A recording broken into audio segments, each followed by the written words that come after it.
हर हर महादेव। आज के इस वीडियो में मैं हैंड पेंटेड एम्बेलिश राजपूती पोशाक डिज़ाइन करूंगी, जिसका पार्ट 1 मैंने आपके साथ में शेयर किया था, जिसमें मैंने फैब्रिक, डिज़ाइन, कलर्स और बहुत सारी टिप्स शेयर करी थी। अगर आपने वो नहीं देखा है तो लिंक मैं डिस्क्रिप्शन में ऐड कर दूंगी। So now in this video paint करना स्टार्ट करते हैं। तो उसके लिए मैंने अपने लहंगे के फैब्रिक में फ्रेम फिट कर ली है। फ्रेम लगाना बहुत ज़्यादा ज़रूरी है क्योंकि इससे फैब्रिक खिंचा हुआ रहता है और पेंटिंग बहुत ही ज़्यादा फिनिशिंग से होती है। सो फ्लावर्स में मैं लाइट पिंक कलर करने वाली हूँ, इसलिए मैंने dark pink and white colour को ऐड करके लाइट पिंक शेड बनाया है और इसमें मैंने मीडियम भी ऐड किया है फैब्रिक के अकॉर्डिंग। तो मैंने आपको जैसा लास्ट वीडियो में बताया था, आप रफ फैब्रिक हमेशा अपने पास रखिएगा। तो यहाँ पर मैंने फ्लैट ब्रश का यूज़ किया है और इससे मैं पेंटिंग करना स्टार्ट कर रही हूँ। ये पेंटिंग करना बहुत ही ज़्यादा इजी है, आप फ्री हैंड से बहुत इजीली पेंटिंग कर सकते हैं। तो सबसे पहले फ्लावर की आउटलाइनिंग बना लेनी है और इसके बाद इसे अंदर से फिल कर लेना है। बहुत ही ज़्यादा इजी है, यहाँ कोई शेडिंग नहीं करनी, कुछ भी नहीं करना, डबल शेड नहीं करना, सिंगल कलर से बस इसे फ्लावर को फिल कर लेना है। बस कलर करते टाइम इस बात का ध्यान रखना है कि कहीं पे कलर ज़्यादा या कहीं पे कम ना हो, वरना वो सूखने के बाद बहुत ज़्यादा पैची सा लगेगा। सो ये फ्लावर सूखने के बाद के लुक है। आप देखिए कहीं पे ज़्यादा या कहीं पे भी कम कलर नहीं हुआ, एकदम इक्वल अमाउंट में कलर हुआ है। सो नाउ कलियों में जहाँ मैंने फ्लावर्स बनाए थे उसमें कलर करना स्टार्ट कर रही हूँ। तो आपको फ्रेम निकालने का भी ध्यान रखना है। जब कलर बिल्कुल ड्राई हो जाएगा उसके बाद ही आपको फ्रेम निकालनी है, क्योंकि अगर आप गीले में फ्रेम निकाल दोगे तो फैब्रिक लूज हो जाएगा और जहाँ आपने कलर किया है वहाँ पर सल आ जाएंगे। तो इस बात का ज़रूर ध्यान रखिएगा। और अगर आपको इंस्टेंटली ही कलर को सुखाना है तो आप हेयर ड्रायर का यूज़ कर सकते हैं। लीफ में कलर करने के लिए मैंने dark green and white colour को मिक्स किया था और मीडियम भी मिक्स कर रही हूँ। आप पार्ट 1 ज़रूर देखिएगा, उसमें आपको सभी डिटेल्स मिल जाएंगी।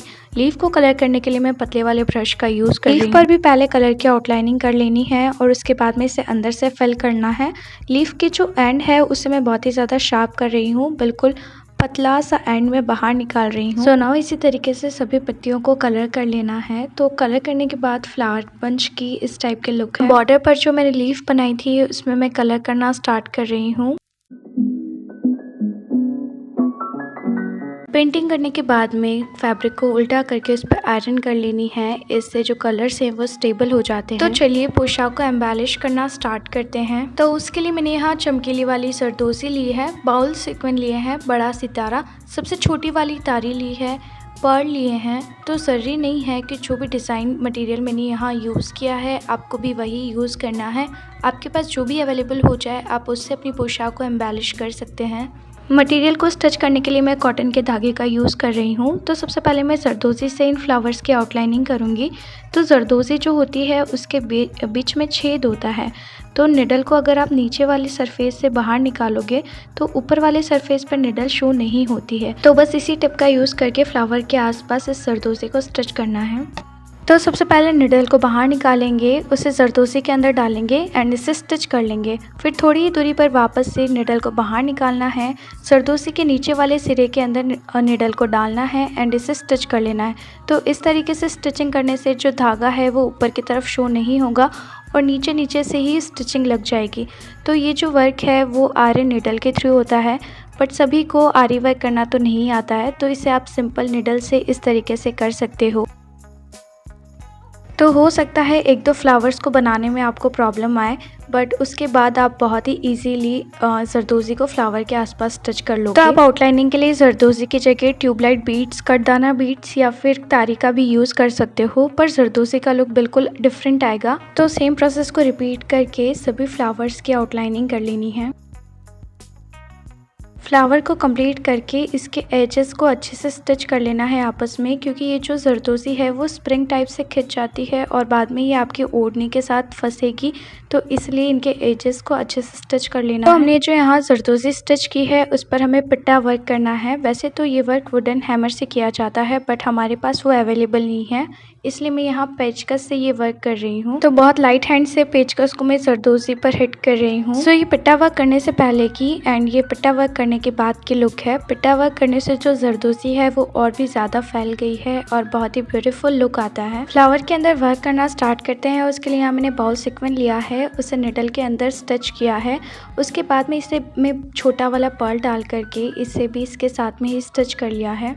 अब मैंने 1 सेंटीमीटर के जरदोसी के छोटे छोटे टुकड़े कट कट कर लिए हैं। अब इस जरदोसी को मैंने निडल के अंदर डाला है और साथ में ये बाउल वाला सीक्वेंस डाल करके इन्हें इस फ्लावर के पास में स्टिच कर लिया है। ऐसे ही जरदोसी और बिग सितारा से सेंटर में एक बड़ा फ्लावर बना लेना है। सेंटर में फ्लावर बनने के बाद फ्लावर्स की जो पत्तियां हैं उस पर वर्क करना स्टार्ट करना है। तो उसके लिए मैंने सबसे पहले छोटा वाला सीक्वेंस लिया है और इसमें एक जरदोसी ऐड करके और इसे स्टिच कर ली है। फिर वापस से इसके नीचे से निडल बाहर निकाली है, इसमें वापस जरदोसी और सीक्वेंस ऐड करके इसे भी स्टिच कर लिया है।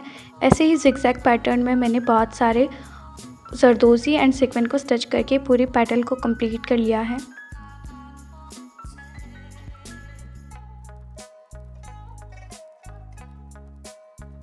तो फ्लावर की सभी पत्तियों में मैंने जिगजैग पैटर्न में जरदोसी को स्टिच कर लिया है। अब पत्तियों की बारी है। पत्तियों में भी सेम पैटर्न से जरदोसी और छोटी तारी को स्टिच कर लेना है। अब बॉर्डर में वर्क करना स्टार्ट कर रही हूँ। तो फ्लावर तो जैसा हमने पहले बनाया था वैसा सेम ही बनेगा और इन ब्रांचेस में मैं जरदोसी की आउटलाइनिंग कर रही हूँ। उसके बाद इस पर भी पिट्टा वर्क करना है।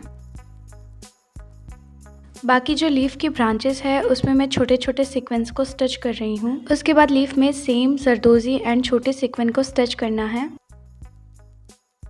ओढ़ने पर भी मैंने डिज़ाइन को ट्रेस कर लिया है। अब ओढ़ने पर कलर करते हैं। उसके लिए कुछ बातों का ध्यान रखना है। पहला तो ये कि फ्रेम को टेस्ट कर लेना है। अगर इसमें से कुछ भी लकड़ी का निकला हुआ हो बाहर तो उसे हटा लेना है, वरना ओढ़ने के धागे खिंच जाएंगे। फ्रेम को मैंने बिल्कुल भी टाइट नहीं किया है और ओढ़ने को टाइट रखने के लिए मैंने नीचे कलर्स की बॉटल रख ली है, क्योंकि अगर टाइट करेंगे तो ओढ़ने के धागे खिंच सकते हैं। ओढ़ने पर कलर की कंसिस्टेंसी आपको बिल्कुल वाटर की तरह रखनी है। बहुत ज़्यादा बाइंडर ऐड करना है जिससे कि कलर बिल्कुल पतला हो जाएगा। ड्राई होने के बाद कुछ इस टाइप का लुक आएगा। आप देख सकते हैं जब कलर बहुत ज़्यादा पतला होगा तभी ओढ़ने पर फिनिशिंग का लुक आएगा। अब इस पर भी आयरन करना है, इसलिए मैंने कॉटन का ओढ़ना इस पर रखा है एंड आयरन कर लिया है। ओढ़ने पर भी बिल्कुल सेम प्रोसेस से वर्क कर लेना है। So this is the final look of पोशाक। कैमरा सच में जस्टिस नहीं कर पा रहा है जितना ये रियल में सुंदर लग रहा है। आपको ये पोशाक का लुक कैसा लगा आपको मुझे कमेंट्स में ज़रूर बताना है। एंड अगर आप ऐसे ही यूनिक पोशाक्स के लुक देखना चाहते हैं तो प्लीज़ कमेंट किया कीजिए, इससे मेरी रीच भी बढ़ेगी और आपके लिए मैं ऐसे ही न्यू वीडियोज़ लेके आती रहूँगी। Your one like and comment is very helpful for me. So thank you very much for watching.